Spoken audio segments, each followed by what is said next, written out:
मित्रों नमस्कार। एक मैं रीडिंग कर रहा था कि भारत के साथ कब तृतीय विश्व युद्ध शुरू होगा और क्या क्या स्थितियां बनेंगी। तो एक बड़ा चौंकाने वाला रिजल्ट्स मेरे को मिला है कि भारत तो तृतीय विश्व युद्ध में प्रवेश कर चुका है। क्योंकि हम भारत की कुंडली को यदि देखते हैं तो भारत की कुंडली में चारों तरफ से हमले होने के संकेत हैं। अंदर के हमले होंगे और बाहर के हमले होंगे। और बस इस देश की किस्मत ये अच्छी है कि मोदी जी जैसे एक प्रधानमंत्री हैं। मैं मोदी जी का कोई बहुत बड़े भक्त वाले स्थिति में नहीं हूँ जो बार बार मैं का अध्ययन करता हूँ, लेकिन जब हम कुंडली का अध्ययन करते हैं तो आप उसे इग्नोर नहीं कर सकते हैं। क्योंकि जो देश का राष्ट्र अध्यक्ष होता है, राष्ट्रपति होता है, देश का प्रधानमंत्री होता है, थल सेना, वायुसेना और नौसेना के जो अध्यक्ष होते हैं वो सभी अपने आप में महत्वपूर्ण होते हैं। और ये भारत में तो विशेष रूप से ये देवता लोग ही इस पोस्ट के लिए अवतार लेते हैं। और समय के साथ साथ ये परिस्थिति होती जाती है। जब अच्छा प्रधानमंत्री बन जाता है तो ये सब जो उनके इर्द गिर्द रहने वाले जो लोग हैं जो देश की सुरक्षा में लगे होते हैं ये सब मजबूत होना शुरू हो जाते हैं।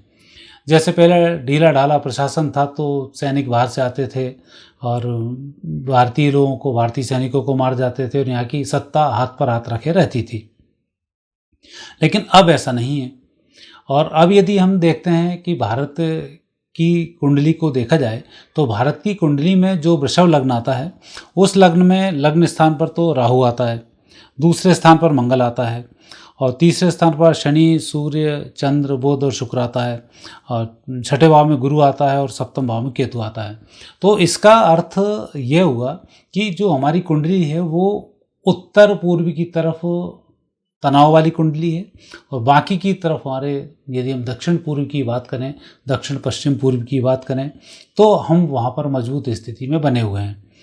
और आज भी स्थिति यही बनती है कि यहाँ जो उत्तर से यदि हम देखते हैं, उत्तर से उत्तर पूर्वी की तरफ का ये हिस्सा हमारा ठीक नहीं है। और अभी भी स्थिति ऐसी ही बनती है कि भारत में यदि हम युद्ध की बात करते हैं और युद्ध की शुरुआत तो ऐसे ही होती है और भारत में सबसे पहले जो हमला होगा वो अंदरूनी हमला होगा, जिसके कारण कि भारत को नए रूप से बहुत सारी मेहनत करनी पड़ेगी। और हमने देखा भी, कश्मीर में भी देखा, पंजाब में भी देखा और जगह जगह पर भी हमने देखा, कई जगह बम ब्लास्टों को भी देखा और भारत के अंदर फैलती हुई नकारात्मक स्थितियों को भी देखा। आज यदि हम बात करें तो आज पूरे भारत के राज्यों की कोई भी राजधानी सुरक्षित नहीं है। हर राजधानी पर वही हालत है जो दिल्ली में हुआ था, हर राजधानी बम के ऊपर बैठी हुई है। और विशेष रूप से यदि हम बात करें कि जो भूमाफिया जो मुख्यमंत्री बने हुए हैं इनके यहाँ पर इस देश में, इस प्रदेश में खतरा बहुत है। जिन प्रदेशों के मुख्यमंत्री भूमाफिया हैं वहाँ की स्थिति खराब है, क्योंकि भूमाफियाओं का काम वही आतंकवादी, अपराधी और इस तरीके के नेगेटिव तत्व भी करते हैं। और नेगेटिव तत्वों की मुख्यमंत्री से सांठगांठ हुए बिना भूमाफियाई कभी भी चलती नहीं है। और जब नेगेटिव तत्वों को पकड़ा जाए तो सीधे मुख्यमंत्री पर आँच आती है। तो ऐसे में ये जो अपराधी तत्व होते हैं पकड़े भी नहीं जाते हैं और प्रशासन इनके साथ हो जाता है। और ऐसे समय में फिर राज्य कमज़ोर होना शुरू हो जाते हैं। तो हर राज्य में स्थिति है, जहाँ जहाँ भूमाफिया मुख्यमंत्री बैठे हुए हैं वहाँ पर ना तो व्यवस्था कानूनी की बहुत अच्छी है, ना वहाँ की ट्रैफिक व्यवस्थाएं बहुत अच्छी हैं और ना वहाँ की भूमि वगैरह की व्यवस्था अच्छी है और ना वहाँ अपराधियों की व्यवस्था बहुत अच्छी है। और अपराधियों के ये स्वर्ग स्थान बने हुए हैं। तो एक स्थिति तो यहाँ पर यह बनती है। तो भारत की कुंडली में अब चल रही है मंगल की महादशा और मंगल की महादशा में जितने भी भूमाफिया मुख्यमंत्री हैं ये सब अपने देश को खतरे में डाल रहे हैं कि वहाँ के आतंकी अपराधियों को ये शरण दे रहे हैं और उनके साथ हाथ से हाथ गलवैयाँ डाले हुए चले जा रहे हैं और देश की सुरक्षा को खतरे में डाले जा रहे हैं। अकेला मोदी, अकेला गृहमंत्री हमारा अमित शाह जी ये कोई बहुत चमत्कार इसमें नहीं कर पाएंगे। यदि ऐसी स्थिति रहेगी तो मोदी जी की जगह मोदी जी काम कर पाएंगे, अमित शाह जी की जगह अमित शाह जी काम कर पाएंगे। सेना के हाथ तो यदि बंगाल में ही आज आप देखो जरा सा SIR लागू होता है, वहाँ की पुलिस काम ही नहीं करती है। तो ये लोकल व्यवस्थाओं की व्यवस्था है, तो ये ठीक नहीं है। और यदि हम देखते हैं कि युद्ध कब शुरू हुआ तो ऐसे समय में यदि हम 10 नवंबर 2025 के बम ब्लास्ट की दिल्ली की कुंडली निकालते हैं। लाल किला हमारे यहाँ एक शौर्य का केंद्र है, प्रधानमंत्री राष्ट्रपति वहाँ जाते हैं और हमारा 26 जनवरी 15 अगस्त वहाँ मनाया जाता है। और ऐसे जगह में हमला होना, और उससे पहले जब किसान आंदोलन हुआ था तब भी वहाँ पर ही हमला हुआ था। तो ये जो दूसरा हमला है वो उस समय मैंने कहा था ये भी आतंकी हमला है, और किसान आंदोलन आतंकियों के हत्थों चढ़ चुका है, ये भी मैंने बताया कि वहाँ किसान नहीं है और सारे आतंकी अपराधी लोगों ने उसको कैप्चर कर लिया। तो अब दूसरी स्थिति बनी है कि यदि हम 10 नवंबर 25 को शाम को 6:52 की यदि कुंडली निकालते हैं, जिस समय में वहाँ हमला हुआ था, उस हमले में वृषभ लग्न आती है जो हमारे देश की लग्न है। तीसरे स्थान पर चंद्रमा और गुरु आते हैं, चौथे स्थान पर केतु हैं, छठे स्थान पर शुक्र और सूर्य हैं, सप्तम भाव में मंगल बुध है, दसम भाव में राहु है और एकादश भाव में शनि है। तो और पुष्य नक्षत्र में ये हमला हुआ है, और शनि की दृष्टि हमारे दूसरे स्थान पर, और अभी भी जो शनि भ्रमण कर रहे हैं उनकी दृष्टि भी मस्तिष्क के ऊपर पड़ रही है, और मस्तिष्क राजधानी होती है। तो जो राजधानी के ऊपर ये स्थिति बनी है तो संकेत है कि भारत अब इस तृतीय विश्व युद्ध में एंट्री कर चुका है। और अभी स्थिति है कि भारत को पाकिस्तान, बांग्लादेश को छोड़कर जो अंदर आतंकी भरे पड़े हैं, इन पर जमकर नियम बनाना चाहिए, और आतंकियों में और आम व्यक्तियों में अंतर स्पष्ट करते हुए नियम बनना चाहिए, और आतंकियों की जमानत का, इनकी मृत्युओं का, जैसा इजराइल ने इनका असर किया है वही यहाँ पर भी होगा। अभी आपको पता नहीं है कि ज्योतिषी दृष्टि से यदि हम देखते हैं, भारत की कुंडली का अध्ययन करते हैं, तो ये आतंकी अस्पतालों के अंदर ही छिपे होंगे, आतंकी अपने धर्मस्थलों के अंदर ही छिपे मिलेंगे, आतंकी अपने मदरसों के अंदर ही मिलेंगे। जैसे इनका स्वभाव होता है, स्वभाव आतंकियों का कहीं नहीं बदलाता है। इसलिए इजराइल ने इनको जगह जगह ठोका, चाहे लाख चिल्लाते रहे कि बच्चे मार दिए, ये मार दिए, और पूरा हमला कर दिया, अस्पतालों पे हमला कर दिया। तो ये सारे आतंकी अभी भी अस्पतालों में मिलेंगे, और ये सारे आतंकी अभी भी धार्मिक स्थलों पे भी मिलेंगे, सारे आतंकी अभी भी मदरसों में ही मिलेंगे। तो उसने इसलिए मदरसे और इन सबको तोड़ना शुरू किया और अब सफलता पाई। तो यही स्थिति भारत में भी होने वाली, क्योंकि भारत में ऐसे नियम नहीं है।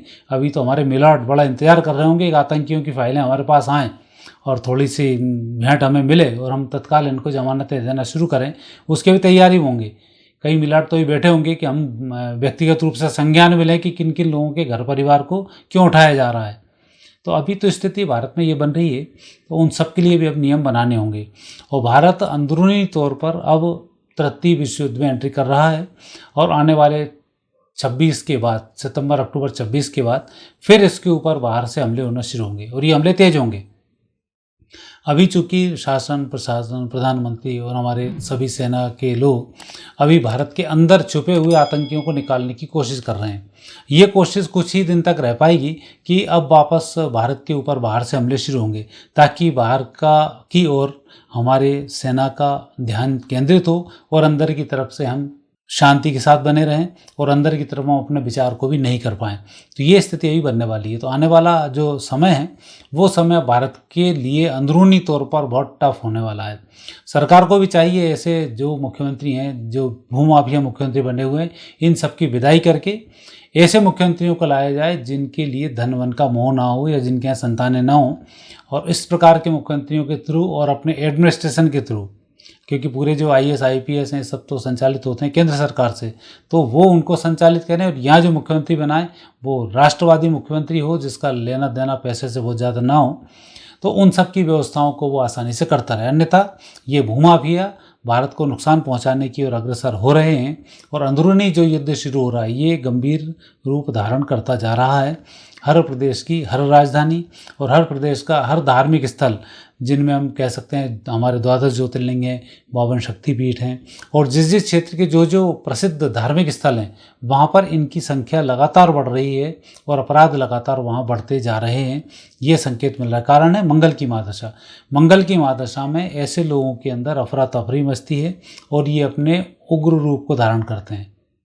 मंगल की महादशा के पहले चंद्र की महादशा 10 साल चली, इसमें उन्होंने पूरी तैयारी की, और इससे पहले नियम बनाने के लिए तो 1947 से वो तैयारी कर रहे हैं।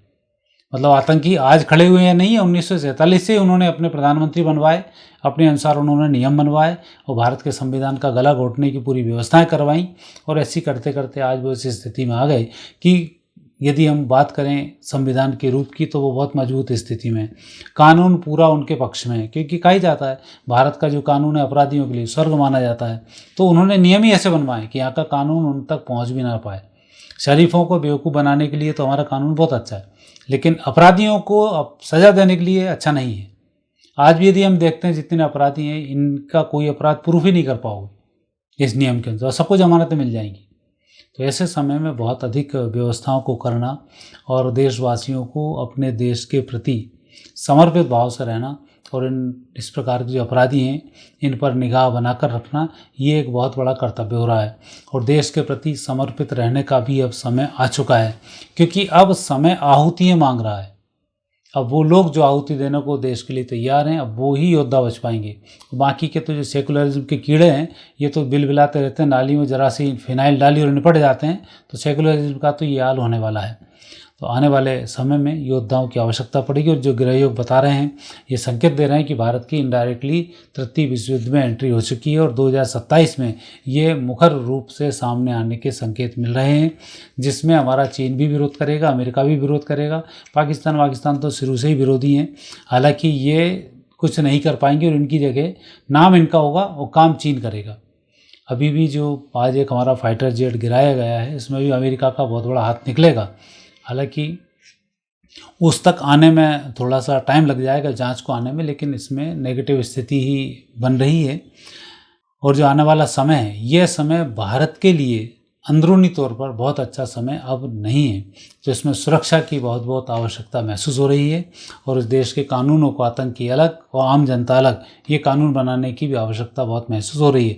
हालांकि इस देश की जनता ने, मैंने पहले भी कहा था कि भारत की जनता बहुत पछताएगी मोदी जी को पूर्ण समर्थन नहीं देकर।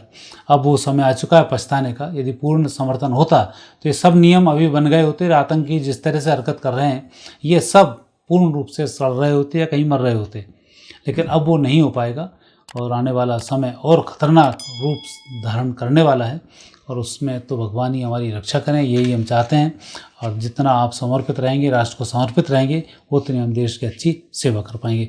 मित्रों, आज इतना ही। फिर नए विषय के साथ आपसे भेंट होगी। आज्ञा दीजिए। नमस्कार।